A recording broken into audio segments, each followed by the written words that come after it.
সোনাইয়ের নতুন বাজার থেকে গ্রেপ্তার 5 কুখ্যাত ডাকাত। সোনাই পুলিশের বিশেষ অভিযানে গ্রেপ্তার ডাকাতের দল।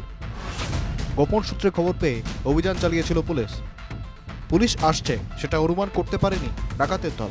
সঠিক তথ্য ছিল পুলিশের কাছে, তাই পালানোর কোনো রাস্তা খুঁজে পায়নি ডাকাতরা। একই জায়গা থেকে একসঙ্গে গ্রেপ্তার করা হয় 5 ডাকাতকে। নতুন বাজার এলাকায় একটি গ্রামে গোপনে ঘাঁটি গেড়ে বসেছিল ডাকাতরা। ডাকাতদের ঘাঁটি থেকে 2টি মোটরসাইকেল, মোবাইল ফোন, প্রচুর স্বর্ণালঙ্কার সহ নগদ অর্থ বাজেয়াপ্ত করা হয়েছে।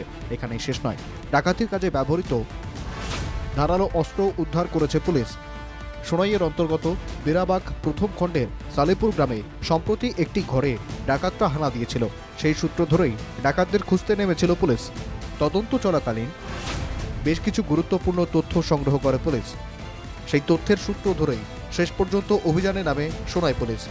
উল্লেখ্য, শুধু সালেপুরের ঘটনাই নয়, নতুন বাজার ও তার আশেপাশের বিভিন্ন এলাকায় সাম্প্রতিক অতীতে বেশ কয়েকটি ডাকাতির ঘটনা ঘটে। ধৃতদের এই গ্যাংই এইসব ডাকাতির সঙ্গে জড়িত ছিল বলে অনুমান করছে পুলিশ। তবে ডাকাতরা ধরা পড়ায় এবার স্বস্তির নিঃশ্বাস ফেলছেন সোনাইয়ের বাসিন্দারা। ডাকাতদের ভয়ে রাতে ঘুমোতে পারছেন না বেরাবাগ, নতুন বাজার, সালেপুর এলাকার বাসিন্দারা। শেষ পর্যন্ত ডাকাতরা পুলিশের জালে ধরা পড়ায় এবার স্বস্তি। বিস্তারিত তথ্যের জন্য ধৃতদের জিজ্ঞাসাবাদ চালিয়ে যাচ্ছে পুলিশ।